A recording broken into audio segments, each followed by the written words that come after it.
Tamsin had not expected to spend her evening lying to the Alpha King's face about a man who did not exist. But here she was, seated at the royal banquet table with her fingers wrapped so tightly around her wineglass that her knuckles had gone bone white, and the most powerful wolf in the known realm had just taken the chair directly beside her. He was close, unreasonably, absurdly close. The heat of him radiated through the narrow gap between their arms, and when he shifted to settle into his seat, his shoulder brushed hers and every nerve in her body fired at once. King Evander Crane was not supposed to sit here. The head of the table was 40 feet away, elevated on a dais with gilded candelabras and enough silverware to fund a small village. That was where King sat. Not here, in the midsection, between a trembling palace scribe and Counselor Aldrich, who had frozen with a bread roll halfway to his mouth. The entire hall had gone quiet.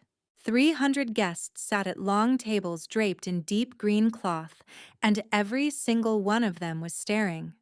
The musicians in the gallery above had not stopped playing, but the melody felt distant now, drowned out by the thunder of Tamsin's own heartbeat. She did not breathe. She had tried so hard not to be here tonight. The autumn matchmaking banquet was mandatory for all unmated wolves in the palace household. Every unmated female would be formally registered by name and bloodline, paraded before the court's eligible alphas like livestock at auction. Tamsin could not afford that. Her name, her real name, was buried in the palace archives beneath 3 layers of falsified records. If the registrar pulled her bloodline, everything she had spent 4 years hiding would unravel. So she had lied. 3 weeks ago, she had told the household steward that she was spoken for, that her mate, a traveling merchant named Joran, would be arriving before the winter solstice. The steward had marked her as bonded, and Tamsin had breathed easy for the first time in months. But then the king had decreed that all wolves, mated or not, would attend the banquet. Something about unity and tradition. And now Tamsin was seated at a table she had no business being near, beside a man she had no business being near, with a lie sitting on her tongue like a live coal. Evander did not look at her immediately. He reached for his glass and Tamsin noticed his hand. The tremor was faint, barely visible, but it was there. A fine vibration running through his fingers that made the wine shiver in his glass. He set it down without drinking. Then he turned to her.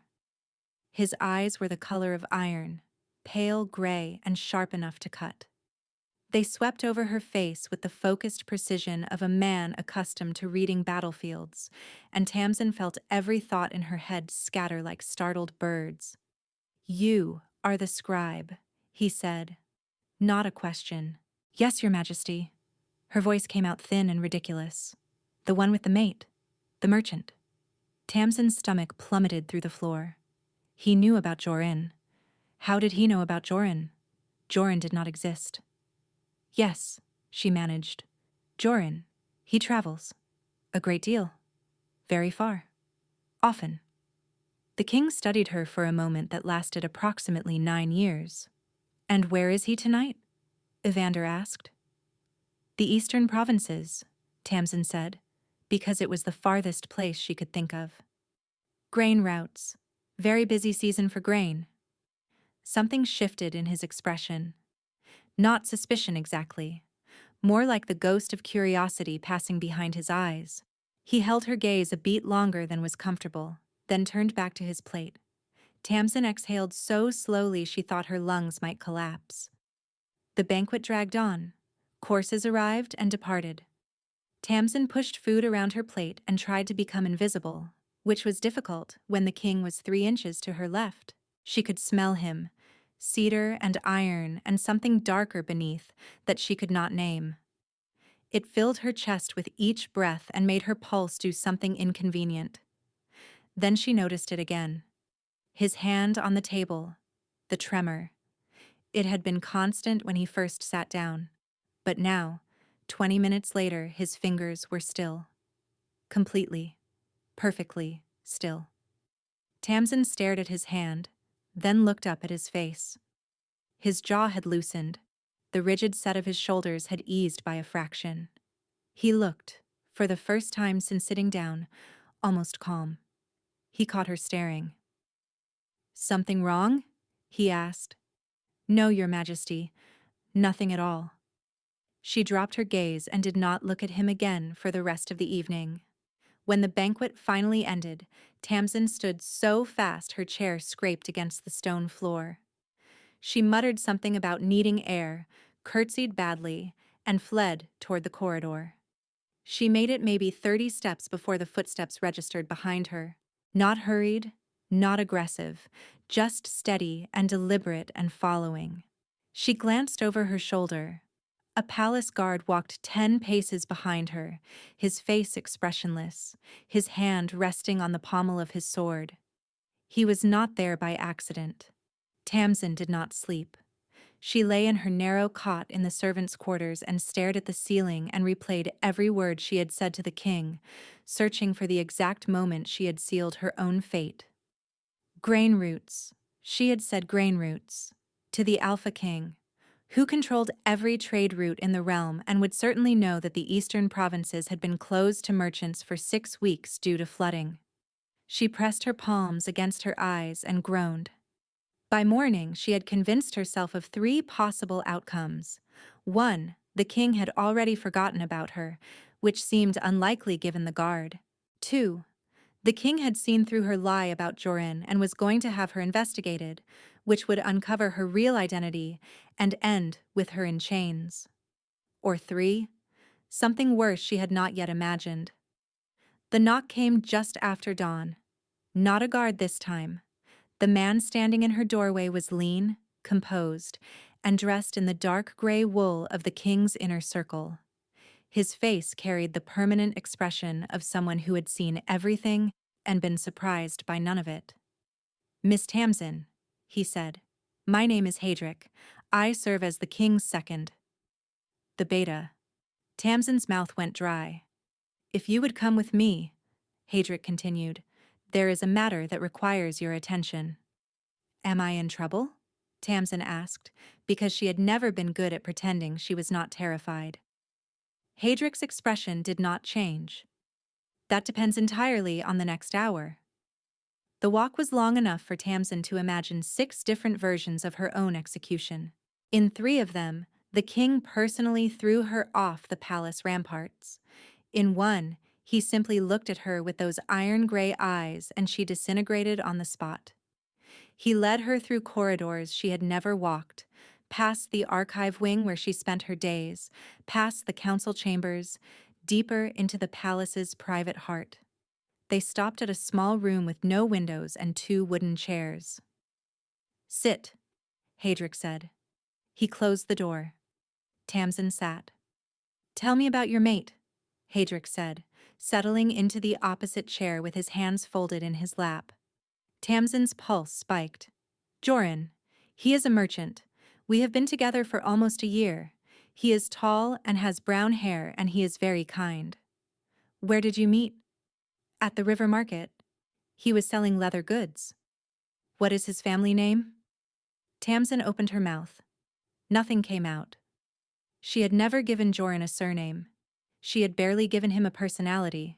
He was a sketch, a placeholder, a scarecrow stuffed with just enough detail to fool a steward who did not care.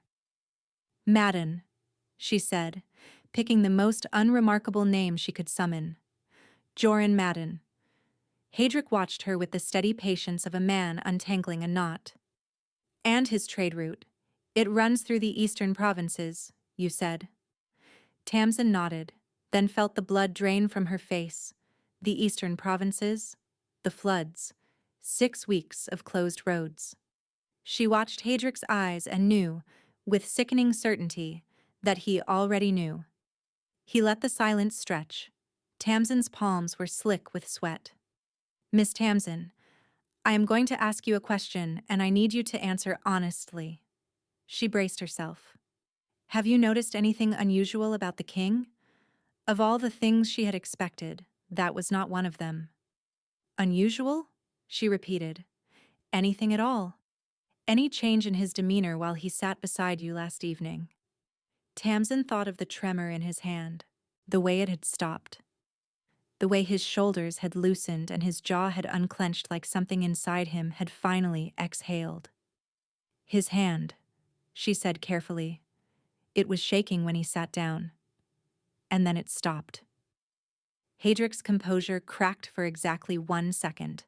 Something raw and desperate flashed behind his eyes before the mask slid back into place. "Come with me," he said.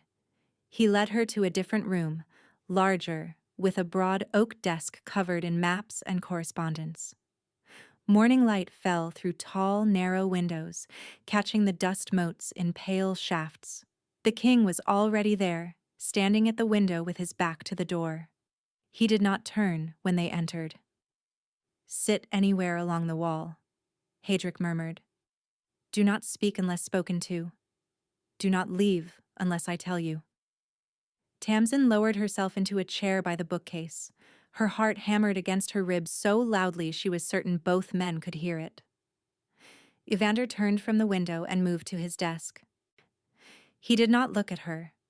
He picked up a document, read 3 lines, and made a note in the margin. An advisor entered. They spoke in low voices about border disputes and grain shipments, the real kind, and Tamsin sat frozen in her chair and tried to understand why she was here. Then she saw it. The king's left hand rested on the desk as he wrote. When she had entered, the tremor had been visible even from across the room. A persistent, involuntary shaking that made his pen jump against the paper. But now, 15 minutes later, his hand was steady. His penmanship was clean. The tension that had been coiled through his entire frame was unwinding slowly, like a spring losing its compression. The advisor left. Another entered. An hour passed. The king worked in focused silence, and Tamsin watched the stillness spread through him like ink through water. His breathing slowed. The hard line between his brows softened. He looked, she realized, like a man experiencing the absence of pain for the first time in a very long while. And he had no idea she was the cause. Hadrick appeared at her side. "You can go," he whispered. Tamsin stood on unsteady legs and moved toward the door. Her mind was a storm of questions she did not dare ask.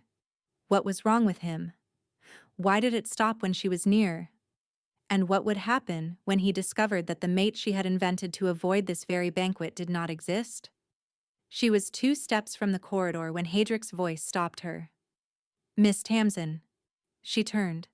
The beta's face was carefully neutral, but his eyes burned with something that looked terrifyingly like hope. "The king requests your presence again this evening, and every evening after until further notice." Tamsin's stomach dropped. She opened her mouth to protest, to explain that she was just a scribe, that there had been some mistake, that she could not possibly spend every evening in the presence of the Alpha King without her entire carefully constructed life falling apart. But Hadrick was already gone. Tamsin was given a new room. It was small but private, located in the upper corridor adjacent to the king's chambers, a section of the palace where scribes and archivists were never seen and never welcome. A guard escorted her there that afternoon with her belongings in a single cloth bag. "There has been a mistake," Tamsin told the guard. "I work in the records hall. My quarters are on the ground floor with the other household staff." The guard said nothing. He opened the door, set her bag inside, and left. Tamsin stood in the doorway and stared at the room. It had a proper bed. Not a cot. A bed, with 2 pillows and a wool blanket that was not threadbare. There was a writing desk by the window and a small wardrobe, and a washstand with a ceramic basin that did not have a crack running through it.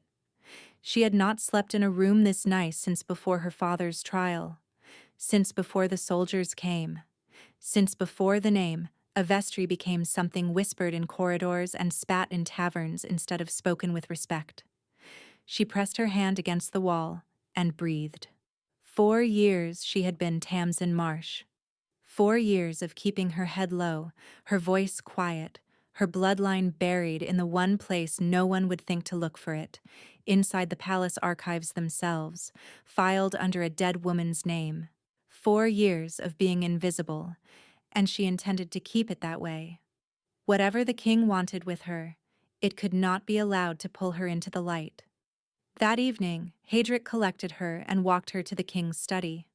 The same room as that morning, the maps, the desk, the tall windows now dark with evening. Evander was already there, bent over a stack of correspondence. His pen never paused when she entered. "Same chair," Hadric said quietly. "Same instructions." Tamsin sat. Hadric left. The door closed. Silence. The fire crackled in the hearth. The king's pen scratched against parchment. Tamsin pressed her hands together in her lap and tried not to fidget. 30 minutes passed. An hour. Tamsin studied the room because she could not study him without being caught. The bookshelves were crammed with volumes on military strategy and territorial law. A sword hung above the mantel, its blade nicked and dulled from use, not decoration. And on the surface of the desk, running along the left edge where his hand rested, there were marks in the wood. Deep, parallel grooves.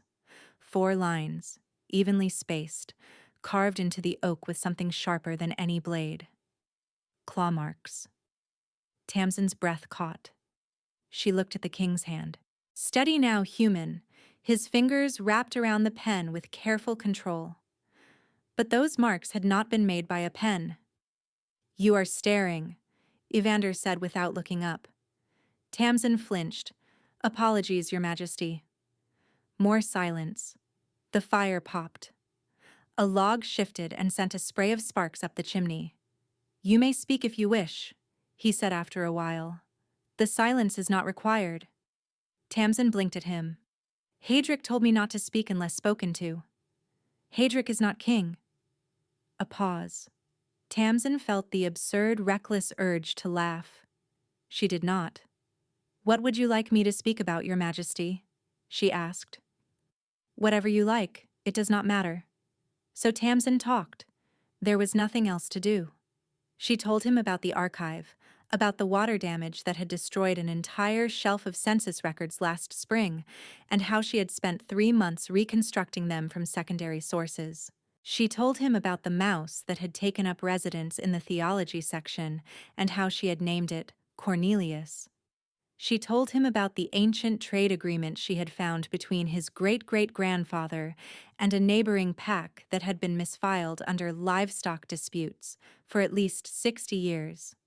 She did not know when exactly his pen stopped moving. She did not notice the precise moment his breathing changed. But at some point during the story about Cornelius and the theology books, she glanced over and found him watching her. Not staring, watching. His head was tilted slightly, his gray eyes focused on her face with an expression she could not decipher. The tremor was gone. The rigid set of his jaw had softened. He looked younger suddenly, and tired, and oddly intent. Their eyes met. Something passed between them that Tamsin could not name. A warmth, a pull, a quiet shift in the room's gravity. "The mouse," Evander said. "You named it Cornelius." "He has a very dignified face," Tamsin replied. The corner of his mouth moved. Not quite a smile, the suggestion of one, the architectural plans for a smile that had not yet been approved for construction. Tamsin felt warmth bloom in her chest and looked away quickly. They settled into a rhythm over the next several evenings. She arrived after supper. He worked. She talked or read, or sometimes just sat in companionable quiet while the fire burned low. His tremor always returned by morning, Hadric told her, but during the hours she spent in his study, it vanished completely.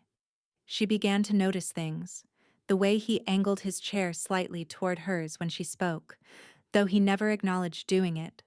The way a second candle appeared on the shelf nearest her chair one evening, positioned perfectly for reading. The way the fire was always freshly stoked before she arrived, though no servant ever entered while she was there. "Thank you for the candle," she said one evening, glancing up from the census ledger she had brought to review. I did not leave a candle, Evander replied, not looking up from his correspondence. It appeared on the shelf closest to my chair, in the exact spot where the light would fall on my reading material. A coincidence. And the fire? Fires are stoked regularly. It is their nature. Tamsin pressed her lips together to trap the smile. Of course, Your Majesty. She thought she heard him exhale something that might have been a laugh, but when she looked, his face was perfectly composed. On the fifth evening, Tamsin arrived to find the study empty. The fire was burning, the candle was lit, but the king was not there. She waited. 10 minutes became 20, 20 became 40. Tamsin stood and moved to the desk, running her fingers absently along the claw marks in the wood. They were deep.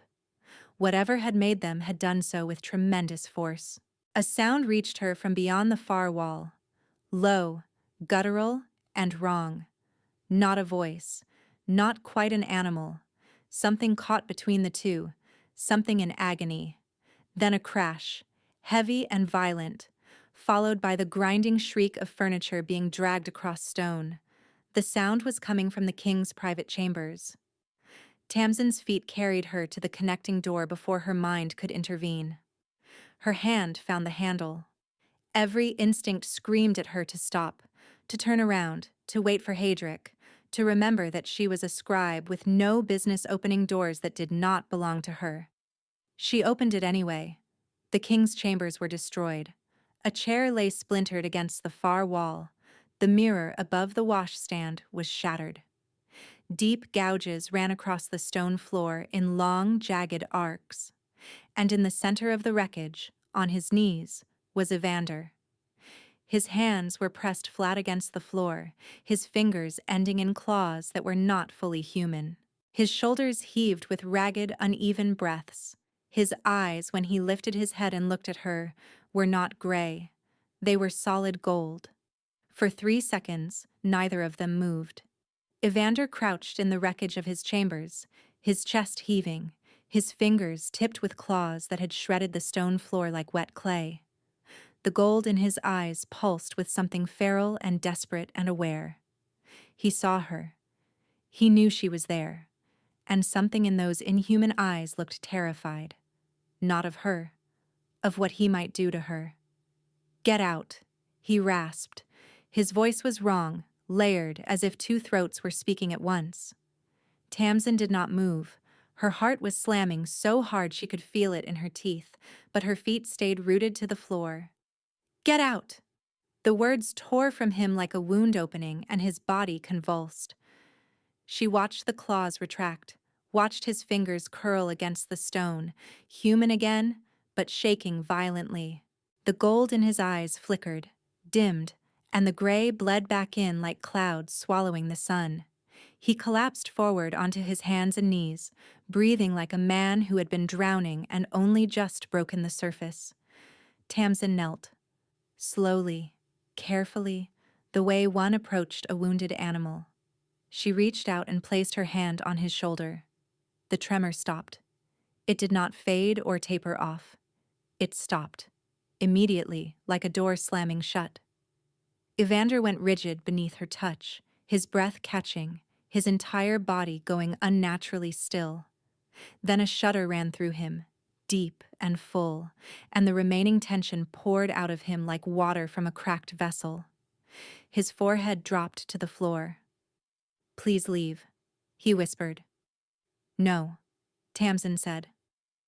They stayed like that, her hand on his shoulder, his head bowed, until his breathing evened out and the silence lost its sharp edges. At some point, guards arrived.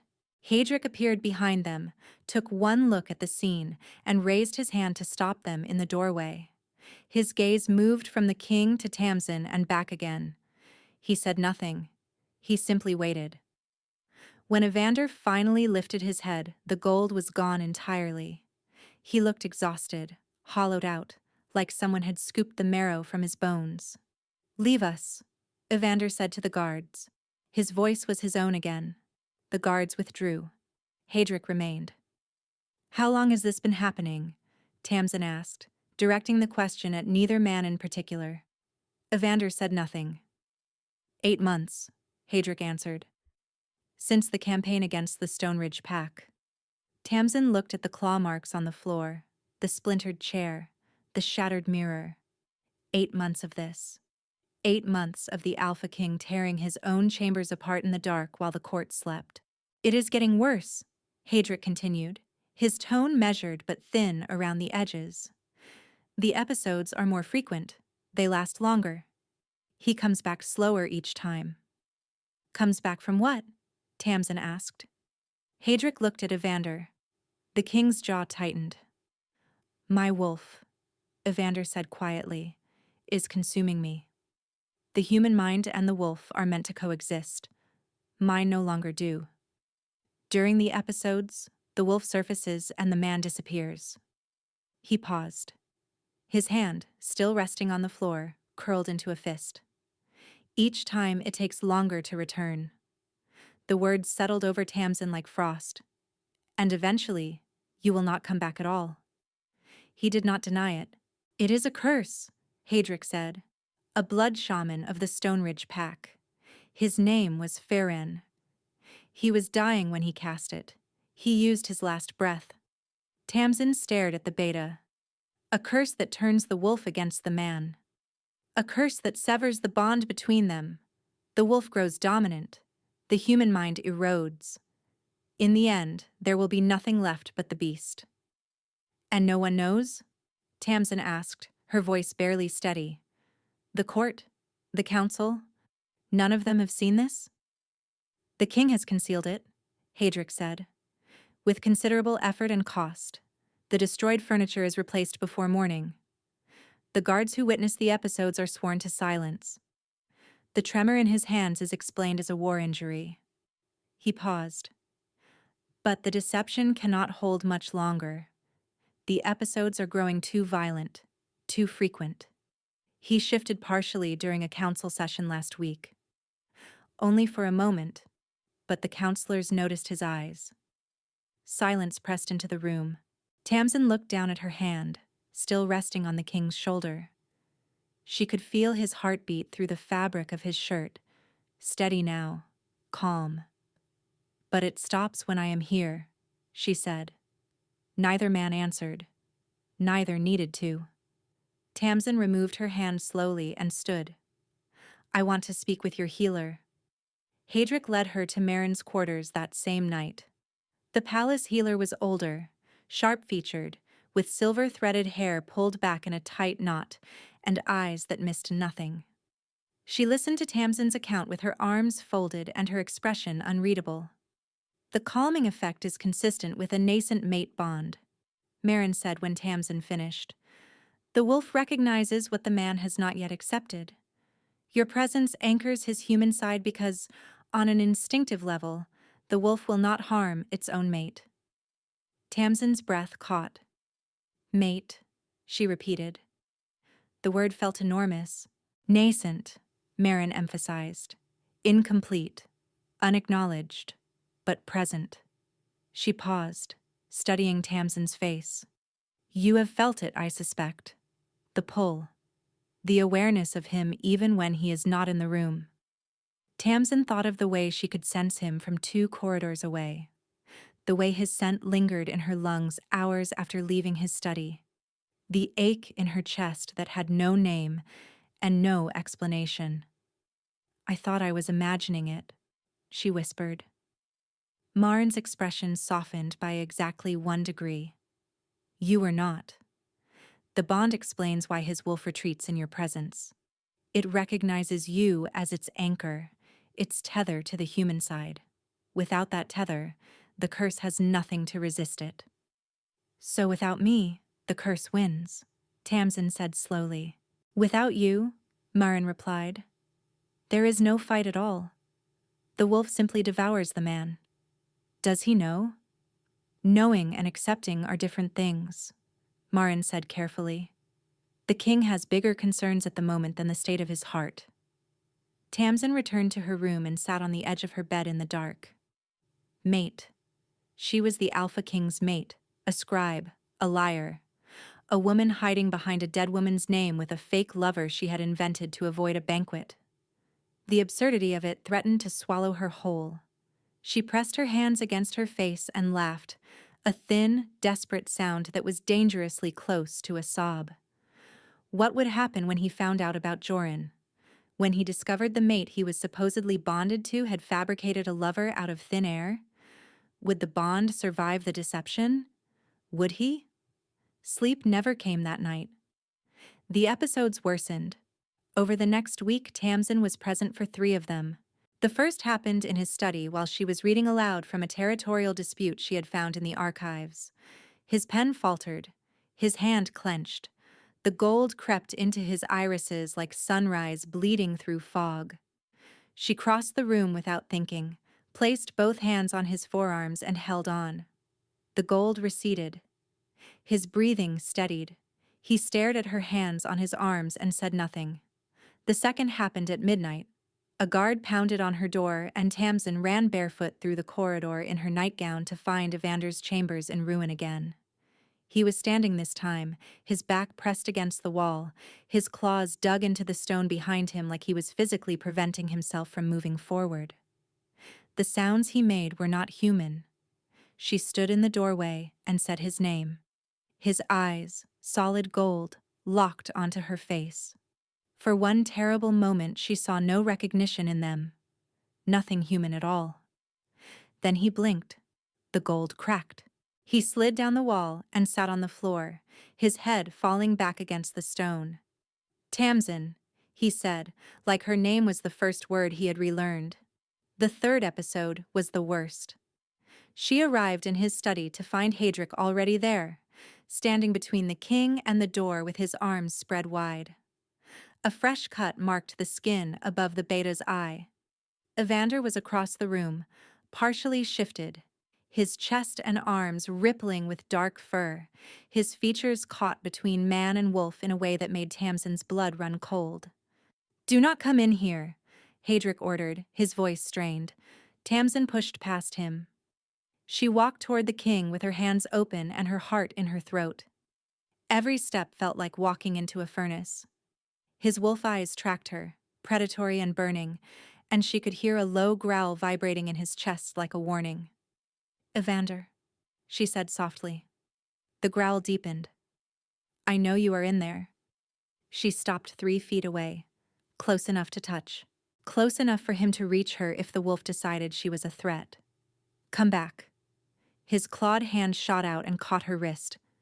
The grip was iron tight, and she gasped at the pressure, but she did not pull away. She lifted her free hand and pressed it against the side of his face. The fur receded under her palm. She felt it withdraw like tide pulling back from shore, felt the bones of his jaw shift and resettle into their human configuration. His grip on her wrist loosened. His breathing ragged and raw, he closed his eyes and leaned into her touch. "I am here," Tamsin murmured. "I am not leaving." When his eyes opened, they were gray. He looked down at her wrist, at the bruises already forming where his claws had gripped, and the horror that flooded his face was so profound it stole her breath. "I hurt you," he said. "You did not. The wolf did. There is a difference." "There is no difference." His voice cracked. "That is the point." Marin examined her wrist that night in the healer's quarters. The bruises were deep, but nothing was broken. Hadric stood in the corner, a fresh bandage above his eye, watching with an expression carved from stone. "This is the 3rd episode in 6 days, Marin said, not looking up from her work. "The intervals are shrinking. 2 weeks ago they came every 4 or 5 days. Now it is every other night, sometimes consecutive." "He needs more contact," Marin continued, wrapping Tamsin's wrist with practiced efficiency. "The proximity of the study is no longer sufficient. The episodes are accelerating. His wolf needs sustained physical closeness with its mate to remain anchored." Tamsin stared at her. "You are saying I need to sleep near him. I am saying you need to sleep beside him." Tamsin's face burned. "I have a mate. she said reflexively, and the lie tasted like ash in her mouth. Joran would not approve of me sharing another man's bed. Marin looked at her with the quiet, devastating patience of someone who had already done the math. Then your Joran had better get here soon, because without sustained contact, the king will be lost within 2 months. That night, a second bed was placed in the king's chambers, narrow, plain, pushed against the wall on the opposite side of the room. Tamsin stood beside it with her arms crossed over her chest and tried not to look at the king's bed, which was enormous and occupied by an enormous man who was determinedly not looking at her. "This is purely medical," Tamsin announced to the room. "Obviously," Evander replied, staring at the ceiling, "and temporary." "Agreed. And my mate, Joran, who is real and exists, would understand, because this is about your health." There was a pause. "You mention him often," Evander said. Something in his tone had shifted, gone flat and careful in a way that made Tamsin's chest tighten. "He is my mate," she said, hating every word. "Of course I mention him." Evander turned his head on the pillow and looked at her. His gray eyes were unreadable, but his jaw was tight, and she could see the muscle jumping beneath the skin. "Is he good to you?" he asked. The question hit her like a physical blow, not because of what he asked, but because of how he asked it.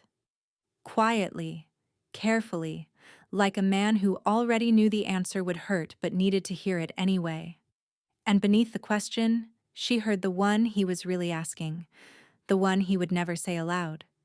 "Does he deserve you?" "Yes," Tamsin whispered. The word came out fractured. "He is very good to me." Evander held her gaze for one more heartbeat.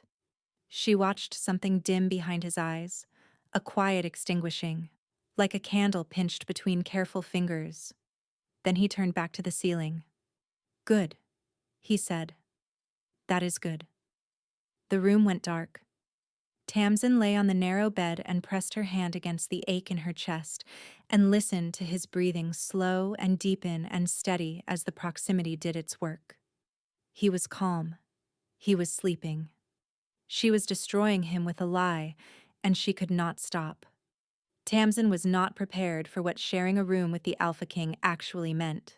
She was not prepared for the sounds he made in sleep, the low murmurs, the occasional sharp intake of breath that made her bolt upright in the dark. She was not prepared for the mornings, when she woke to find him already standing at the window, the early light catching the scars that mapped his shoulders and back. She was not prepared for the intimacy of hearing him wash his face, pour water, clear his throat. And she was absolutely not prepared for the night he reached for her in the dark. It happened 10 days into the arrangement. Tamsin woke to the sound of his breathing changing. Not an episode.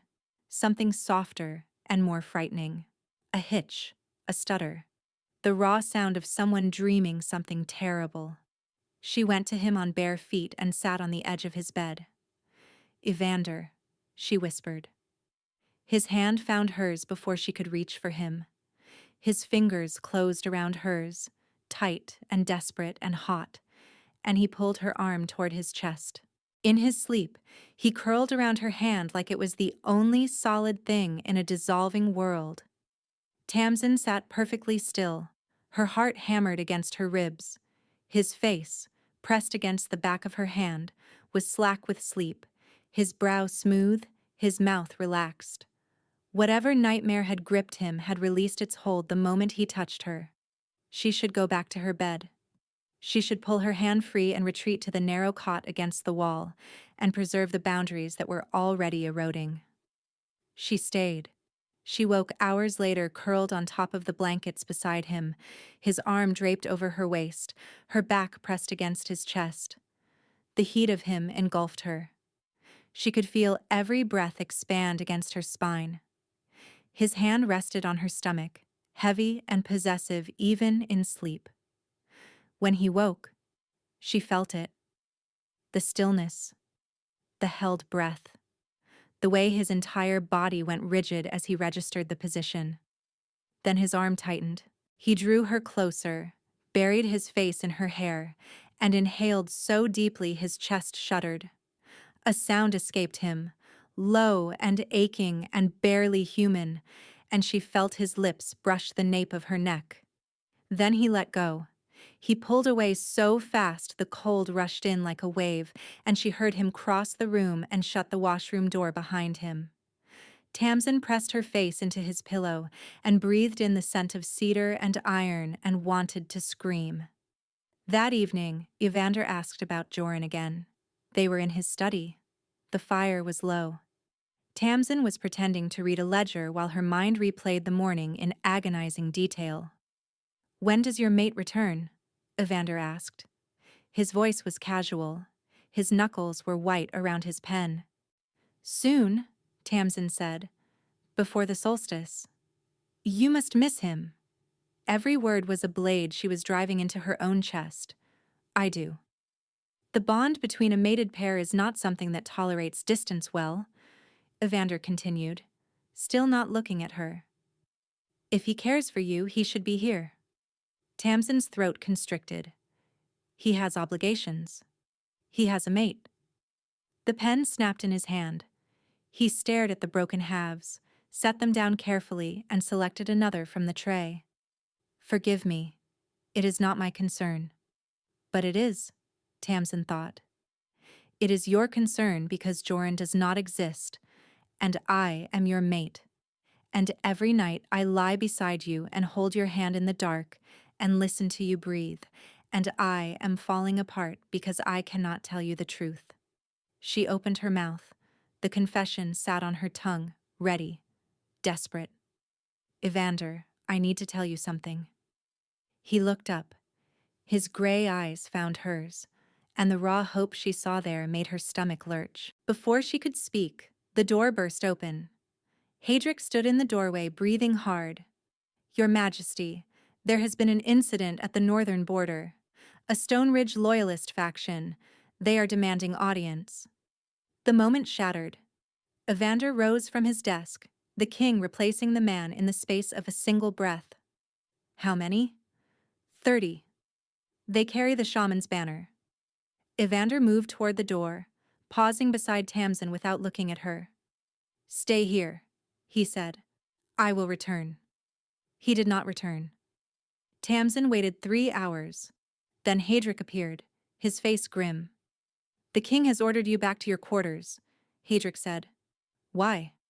Is he all right?" "He had an episode during the negotiations. A severe one." Hadric's voice was flat, controlled. He shifted in front of the Stone Ridge delegates. Tamsin's blood went cold. Was anyone hurt? No, but they saw what he is becoming. Hadric paused, and for the first time since she had known him, the beta looked frightened. And so did the king. Tamsin was on her feet. "Let me go to him. He does not want to see you. I do not care what he wants." Hadric blocked the doorway. "Miss Tamsin, he nearly lost himself completely tonight. The wolf surfaced during the negotiations, and the guards barely restrained him in time. He is not safe. He has never hurt me." "He hurt your wrist." Tamsin stopped. Her hand moved involuntarily to the bruises, faded now to a dull yellow beneath her sleeve. "He remembers," Hadric said quietly. "Every mark, every bruise. He told me tonight that he cannot risk what he might do to you if the wolf takes him fully." The words landed like stones dropped into deep water. Tamsin felt them sink through her, cold and heavy, settling somewhere beneath her ribs. "He is sending you away," Hadric continued. "Back to your original quarters, back to the archive. The arrangement is over." "No," Tamsin said. "It is not a request." "Then it is a mistake.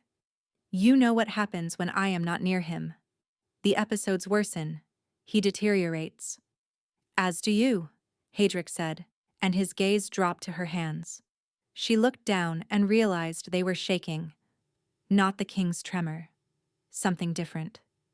A fine, restless vibration that she had not noticed until this moment. "The bond pulls both ways," Hadric continued. "Marin warned me this would happen. Separation will hurt you both. Then why is he doing this? Hadrick's expression cracked for just a moment, revealing the exhaustion and grief beneath. I know, he said, but the king has made his decision. He would rather lose himself than risk hurting you. The door closed. Tamsin stood alone in the corridor, the silence ringing in her ears. He was choosing to die rather than let her stay, and she still had not told him the truth about Jorin. 5 days without him, and Tamsin's body began to betray her. It started with the trembling. A fine, persistent vibration in her hands that made her penmanship illegible, and her grip on ink bottles unreliable. Then the headaches arrived, crushing pressure behind her eyes that forced her to work in the dim back corner of the archive with the curtains drawn. Then the cold. A deep, marrow-level chill that no fire could touch, as if something essential had been removed from her, and the warmth had followed it out. She heard reports through the palace whispers. The king had not left his chambers in 3 days. Sounds came from behind his doors at night that made the guards cross themselves. Hadrick had doubled the watch on his corridor and forbidden all servants from the upper wing. On the 4th day, Tamsin found Marin in the infirmary grinding dried herbs with a mortar and pestle. The healer took one look at her and set down her tools. Sit, Marin said, before you fall. Tamsin sat. Her hands would not stop shaking. The bond is punishing the separation, Marin said, taking Tamsin's wrist and pressing 2 fingers to her pulse. Your wolf is reaching for his and finding nothing. The longer it continues, the worse the symptoms will become. How worse? Tamsin asked. Marin released her wrist and sat back. You will weaken. Your wolf will deteriorate. Eventually your body will follow. She paused, letting the words settle. And so will his, though his path is faster because the curse accelerates the process. Without you anchoring his human side, I give him weeks, perhaps less. Tamsin closed her eyes. There is something else you should know, Marin continued. I have been researching the shaman Feren's bloodline and the nature of the curse. These severing curses do not sustain themselves on magic alone. They require fuel. They feed on something inside the victim. A wound, a guilt, a belief that makes the victim cooperate with their own destruction. Tamsin opened her eyes. You are saying he is letting it happen. I am saying part of him believes he deserves it. Marin's gaze was steady and unflinching. Whatever happened during the Stone Ridge campaign, whatever weight the king carries from that war, the curse has sunk its teeth into it. And as long as he agrees with the curse, no amount of proximity or bonding will break it permanently. You can slow it. You cannot stop it. Not until he lets go of whatever is feeding it. Tamsin stood. The room swayed, but she gripped the edge of the table and steadied herself. Where are you going? Marin asked. To do something I should have done weeks ago. She found Hadrick in the corridor outside the king's chambers. 2 guards flanked the door. The sound from inside was a low, continuous growl that vibrated through the stone walls and into Tamsin's bones. He had an episode an hour ago, Hadrick said before she could speak. He came back, but barely. He is lucid, but volatile. Let me in. Miss Tamsin. I am done waiting for permission, Tamsin said. Her voice shook, but her eyes did not waver. I am done sitting in a chair and being quiet and hoping someone else fixes this. He is dying in that room. You know it. I know it. And every day I spend in the archive pretending otherwise is a day closer to losing him. Hadrick studied her face. Then he stepped aside. The king's chambers smelled of cedar and sweat and something scorched. Evander sat on the edge of his bed, his elbows on his knees, his head in his hands. Fresh claw marks scored the wall behind him. His shirt was torn at the shoulder, and she could see the ridge of muscle beneath, taut and trembling. He looked up when she entered.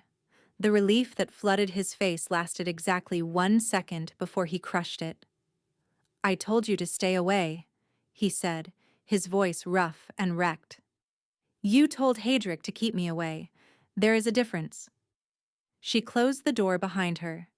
And I am done following orders that are going to kill us both. Tamsin. No. She closed the distance between them and stopped in front of him. Close enough to touch. Close enough to feel the heat pouring off his skin. You do not get to sacrifice yourself to protect me from a bond I chose. You did not choose this, he said, looking up at her with red-rimmed eyes. You have a mate. You have Joran. The name hit her like a blow to the chest. She felt the tears rise before she could stop them. No, I do not, she said. Evander frowned. What? Joran does not exist. Her voice broke on the second word. There is no merchant, there is no trade route, there is no mate waiting in the eastern provinces. I invented him. I made up a name and a face and a story because I needed to avoid the matchmaking banquet. And then I could not stop lying because every time you asked about him, you looked at me like the answer was going to break something in you, and I could not bear it. The silence that followed was absolute. Evander stared at her, his lips parted, his eyes searching her face like he was trying to translate a language he had never heard. There has never been anyone, Tamsin whispered. There is only you. There has only ever been you. For 3 heartbeats, nothing happened. Then Evander stood. He rose to his full height, and she had to tilt her head back to hold his gaze. His hand came up slowly, trembling, and cupped the side of her face. His thumb traced the line of her cheekbone, wiping away a tear she had not felt fall. Say it again, he murmured.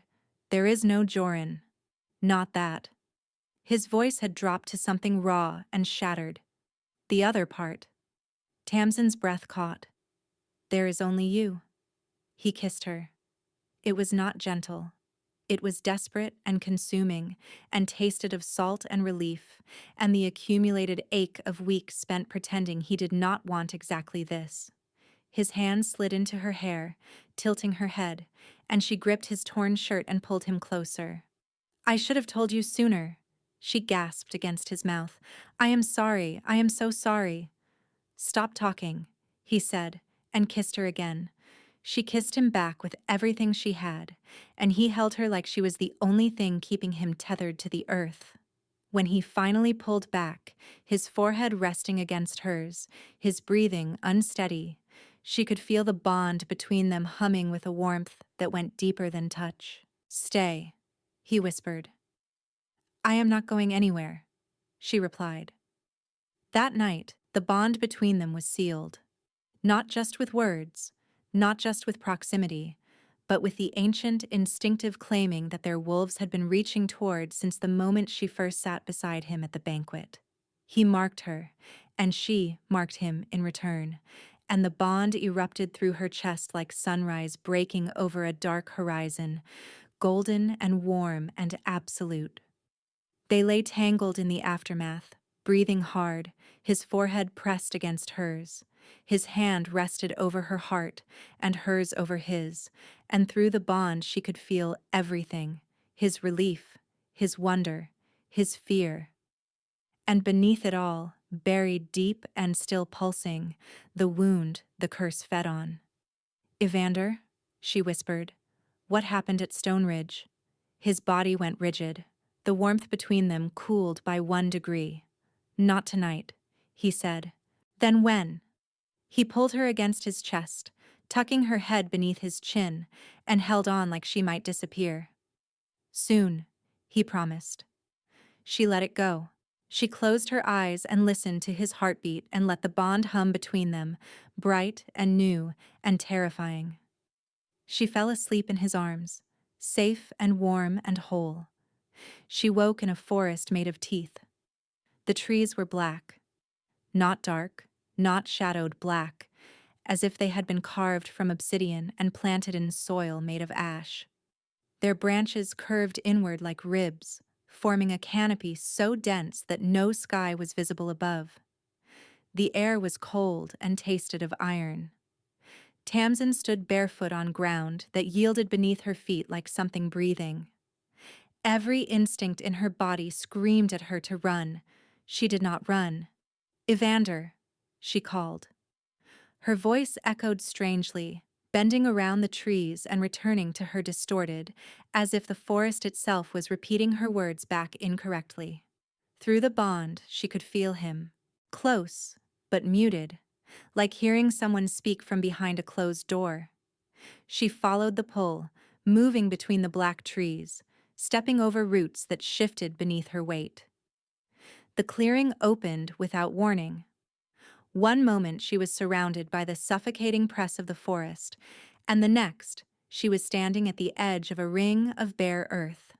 Evander knelt at the center, chains made of shadow wrapped around his wrists and throat, pinning him to the ground. They pulsed with a dark, rhythmic light that matched the beat of a heart. And circling him, massive and magnificent and utterly wrong, was his wolf. It was enormous, larger than any wolf she had ever seen, its fur the same deep black as the trees. Its eyes burned gold, but the gold was fractured, shot through with veins of black that spread like cracks in shattered glass. It paced around the chained man in slow, deliberate circles, and with each revolution, the chains tightened. This is the curse, Tamsin realized. This is what it looks like from inside. The wolf was not a separate entity. It was him. His own wolf, turned against his own humanity, tearing him apart from within. "Evander," she called, stepping into the clearing. His head lifted. The chains clinked. His face was drawn and hollow, his gray eyes dull with exhaustion. "You should not be here," he said. "That is becoming a very tiresome sentence," Tamsin replied. The wolf stopped pacing. Its massive head swung toward her, and a growl rolled through the clearing like distant thunder. The gold and black eyes fixed on her with predatory focus. Tamsin held her ground. Through the bond, she could feel the wolf's emotions, and they were not what she expected. Not rage, not hunger, grief. A howling, inconsolable grief that vibrated through every fiber of the creature's being. "He is in pain," Tamsin whispered. Evander's jaw clenched. "The wolf has been in pain since Stone Ridge, since I destroyed the only thing that mattered." "Tell me," Tamsin said. The chains pulsed. The wolf growled again, louder, and the ground beneath her feet trembled. "My brother," Evander said, and the word came out like something torn from living tissue. "Calder. He was 3 years younger. Quick to laugh, quicker to fight. The kind of man who would give his last coin to a stranger and then pick a fist fight with a lord who looked at him sideways. He believed the crown had abandoned the borderland pacts, and he was not entirely wrong. When the Stone Ridge Rebellion formed, he joined them. He believed he was fighting for his people." Tamsin's heart clenched. Through the bond, she felt the memory surface like a body rising from deep water. "I tried to negotiate. I tried to bring him home. I sent envoys, letters, personal appeals. I rode to the border myself and stood outside the Stone Ridge walls and begged him to come out." His voice had gone flat, disconnected, the voice of a man reciting facts he had repeated to himself 10,000 times. "He refused everyone. He said I had chosen the throne over blood. And when the rebellion attacked 3 villages and killed 57 civilians, I had no choice left." "The battle," Tamsin said softly. "He was at the front. I saw him across the field. I ordered him to stand down, and he charged." The chains tightened around his throat. "My wolf took him down. My own wolf killed my brother. And the last thing he said to me was, 'You chose the crown.'" The wolf threw its head back and howled. The sound split the air, raw and grieving and ancient, and Tamsin felt it in her bones, in the bond, in the marrow of her being. "The shaman's curse did not create this," Tamsin said, understanding flooding through her. "It just locked you inside it. The guilt was already here. The wolf was already in agony. Ferenz simply built a cage around a wound that was already killing you." Evander's head dropped. "The wolf killed Calder. The wolf is me. I killed my brother." And you believe you deserve to be consumed for it, Tamsin said. His silence was confirmation enough. The chains tightened another fraction. Tamsin turned to the wolf. It bared its teeth at her, fangs the length of her forearm, its hackles raised, its body coiled to strike. She walked toward it. Tamsin, don't. Evander's voice was sharp with panic. She kept walking. The wolf's growl deepened until she could feel it vibrating in her chest. She stopped 2 feet from the creature and looked into its fractured golden eyes. You are not the villain here, she said to the wolf. You did what you had to do. You protected your pack, your people, your king. And it cost you the person you loved most in the world. The wolf's growl faltered. I know what it feels like to believe you deserve punishment, Tamsin continued, her voice breaking. My father was executed for treason he did not commit, and I spent 4 years hiding. I changed my name. I buried my bloodline. I made myself invisible because I thought that if I was small enough, quiet enough, no one would ever hurt me again. Tears streamed down her face. But that is not safety. That is a cage. And I am done living in mine. She reached out and placed her hand on the wolf's muzzle. Its fur was coarse and hot beneath her palm, and she could feel the tremor running through its massive body, the same tremor that had plagued Evander's hands for months. Let him go, she whispered. Not because he does not grieve, not because the pain does not matter, but because Calder would not have wanted this. No brother would want this. The wolf closed its eyes. A sound escaped it. Not a growl, not a howl. Something between a whimper and an exhale, like air escaping a wound that had finally been lanced. The black veins in its eyes began to dissolve. The fractures sealed one by one until the gold burned clean and pure and whole. The chains around Evander shattered. The fragments dissolved into smoke that the forest absorbed without a trace. The black trees shuddered, cracked, and began to splinter apart, revealing not sky but light, warm and golden and blinding. The wolf turned to Evander. Man and beast looked at each other across the clearing for one long, suspended moment. She felt the exchange through the bond, not words. Something older, something beneath language. Grief acknowledged, guilt released. Forgiveness offered not as absolution, but as permission to continue living. Then the wolf lowered its head, pressed its muzzle against Evander's chest, and dissolved into him. Not violently, gently, like water returning to the sea. Evander gasped. His body arched, his hands clutching the ground, and Tamsin felt the bond between them flare so brightly she had to close her eyes. When she opened them, they were back. His chambers, his bed, the fire burning low in the hearth. Evander was shaking. Not the tremor. Something different. The full body trembling of a man whose grief had finally found an exit. Tamsin pulled him into her arms and held on while he broke apart. I have you, she whispered against his hair. I have you. He wept. For Calder. For the war. For the year he had spent locked inside a cage of his own making.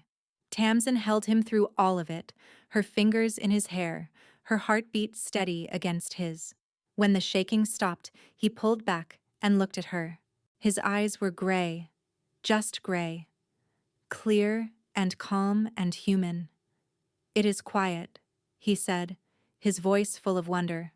My mind. It is quiet. Tamsin smiled through her own tears and pressed her forehead against his. Good. The curse did not vanish overnight. There were still difficult mornings when Evander woke with gold flickering in his eyes and the tremor ghosting through his fingers. But the episode stopped. The wolf and the man had been reconciled, and the shaman's cage had nothing left to feed on.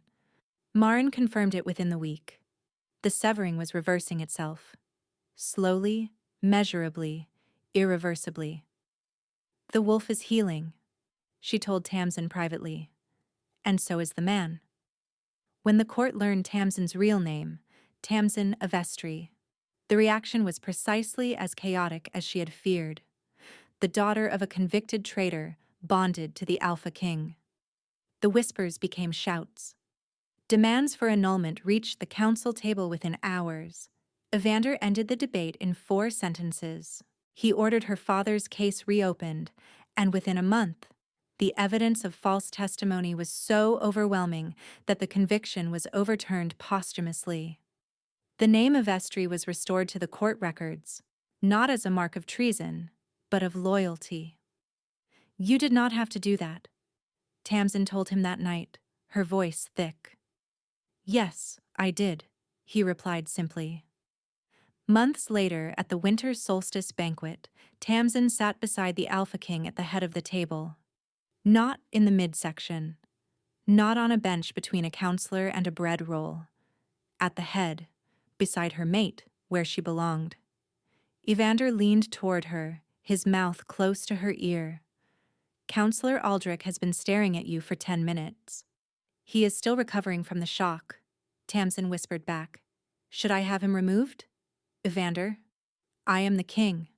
I can have people removed." Tamsin bit her lip to keep from laughing. Beneath the table, his hand found hers. His fingers wrapped around hers, warm and steady and sure. No tremor, no gold, no cage, just him.